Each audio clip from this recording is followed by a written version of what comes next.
Saya tidak tahu persis prosesinya itu seperti apa ya, tetapi ini mengingatkan saya pada cuplikan serial Walid.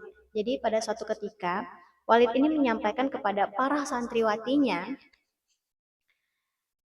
dia mengatakan bahwa silahkan anak-anak Walid berzikir, kemudian berselawat, pejamkan mata, dan bayangkan muka Walid, kurang lebih seperti itu ya. Halo semuanya, perkenalkan saya Anggun Sanggita. Selamat datang di channel TV Sang Diplomat. Pada video kali ini kita akan membahas salah seorang tokoh yang merupakan penulis buku yang terkenal, yaitunya Buya Hamka. Kalau kamu suka dengan video seperti ini, jangan lupa like, subscribe, dan nyalakan tombol loncengnya supaya kamu tidak ketinggalan video-video lainnya. Terima kasih. Figur yang kita kenal dengan sebutan Buya Hamka itu memiliki nama asli Abdul Malik Karim Amrullah. Lahir pada tanggal 17 Februari tahun 1908 di Tanah Sirah, Agam, Sumatera Barat. Lahir di tengah-tengah keluarga yang merupakan kalangan ulama terpandang ya. Bahkan ayahnya merupakan pelopor golongan muda yang menentang golongan tua yang menganut ajaran Robitoh. Jadi ajaran Robitoh ini menghadirkan guru di dalam ingatan kita di saat sedang melakukan ibadah. Saya tidak tahu persis prosesinya itu seperti apa ya, tetapi ini mengingatkan saya pada cuplikan serial Walid. Jadi pada suatu ketika, Walid ini menyampaikan kepada para santriwatinya, dia mengatakan bahwa silahkan anak-anak Walid berzikir, kemudian berselawat, pejamkan mata, dan bayangkan muka Walid, kurang lebih seperti itu ya. Kemudian perseteruan antara golongan muda dan golongan tua itu terjadi tepat pada tahun kelahiran Hamka. Selanjutnya pada tahun 1918 ketika Hamka menginjak usia 10 tahun, ayahnya mendirikan sekolah yang bernama Sumatera Tawalib yang terletak di kota Padang Panjang. Kemudian pada tahun 1924 ketika Hamka menginjak usia 16 tahun, barulah ia merantau ke Yogyakarta untuk belajar Islam modern di sana. Di sana Hamka belajar dengan tokoh-tokoh seperti Hos Cokro Aminoto, kemudian Ki Bagus Hadikusumo dan lain-lain ya. Setelah selesai mempelajari pergerakan politik Islam, barulah kemudian Buya Hamka diangkat sebagai ketua MUI pertama atau ketua Majelis Ulama Indonesia pertama.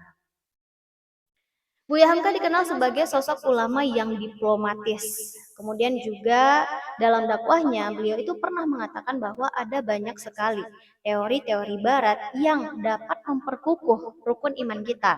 Baik itu teori psikologi, kemudian juga sosial, kemudian juga sains dan lain-lain ya. Selanjutnya Buya Hamka juga dikenal sebagai pelopor agama Islam yang terbuka dan juga siap untuk berdialog dengan siapa saja kalangan modernis. Namun seiring berjalannya waktu, para petinggi negara itu mulai melihat perbedaan ya dari sosok Buya Hamka ini terkait spiritualitasnya. Ketika Buya Hamka mengeluarkan fatwa bahwa haram hukumnya bagi umat Islam untuk ikut-ikutan merayakan Natal. Setelah fatwa ini dikeluarkan oleh Buya Hamka, para petinggi negara itu mulai memberikan ancaman dan juga tekanan. Sehingga Buya Hamka memutuskan untuk mundur dari jabatannya sebagai ketua MUI pada Mei 1981.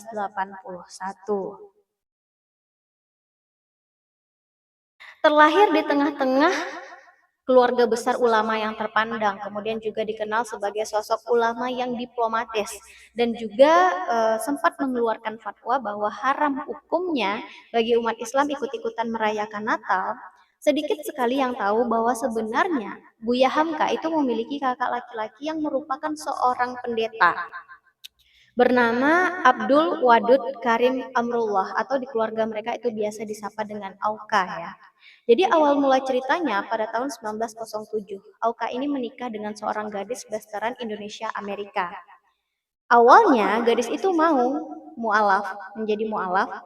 Kemudian mereka berkeluarga ya di Amerika. 7 tahun usia pernikahan mereka tepatnya pada tahun 1977, Auka ini membawa keluarganya itu pulang ke Indonesia. Tetapi beliau tidak membawa keluarganya itu ke Sumatera Barat, melainkan ke Bali. Di Bali inilah kemudian istri Auka ini memiliki keinginan untuk kembali ke agama sebelumnya, yaitunya Kristen. Awalnya Auka keberatan karena dirinya merupakan putra dari keluarga besar ulama terpandang ya. Tetapi demi mempertahankan rumah tangganya, akhirnya Auka pun dibaptis pada tahun 1981 oleh pendeta Gerard Pinkston namanya. Kemudian pada tahun 1983 mereka kembali ke Amerika dan di Amerikalah, tepatnya di gereja PII California, Auka diangkat sebagai pendeta. Dan sejak saat itu dirinya dikenal sebagai Pendeta Willy Amrol. Beberapa waktu lalu saya sempat diminta menjadi pemateri dalam acara seminar jurnalistik yang ditaja oleh Himpunan Mahasiswa Jurnalistik Islam UIN Mahmud Yunus Batu Sangkar bersama dengan komunitas Maraki Aso ya di Nagari Bati Puah lebih tepatnya lagi itu di Surau Lubuk Bawa namanya. Jadi saat saya istirahat saya itu sempat menghampiri salah seorang pengurus surau tersebut ya bernama Pak Ami. Beliau bertanya kepada saya, tahu buku Tenggelamnya Kapal Van der Wijk? Kemudian saya jawab, tahu Pak. Siapa penulisnya? Beliau bertanya lagi, siapa penulisnya? Kemudian saya jawab, Buya Hamka Pak. Di surau inilah Buya Hamka dulunya pernah bersekolah. Dan di surau ini jugalah Buya Hamka merampungkan buku bertajuk Tenggelamnya Kapal Van der Wijk. Saya semakin antusias lagi ya untuk menggali informasi lebih lanjut. Terlebih ketika Pak Amni ini mengatakan bahwa buku tersebut diangkat dari kisah nyatanya Buya Hamka. Jika Buya Hamka adalah Zainuddin di dunia nyata, itu artinya Zainuddin bukan orang Makassar. Dan jika bukan alasan tidak punya suku dan tidak punya latar belakang yang jelas, lantas kenapa Zainuddin dan Hayati tidak bisa bersatu di dunia nyata? Saya punya jawabannya dan akan saya bahas pada video selanjutnya. Jadi kalau kamu suka dengan video seperti ini, jangan lupa like, subscribe, dan nyalakan tombol loncengnya supaya kamu tidak ketinggalan video-video selanjutnya. Sampai jumpa!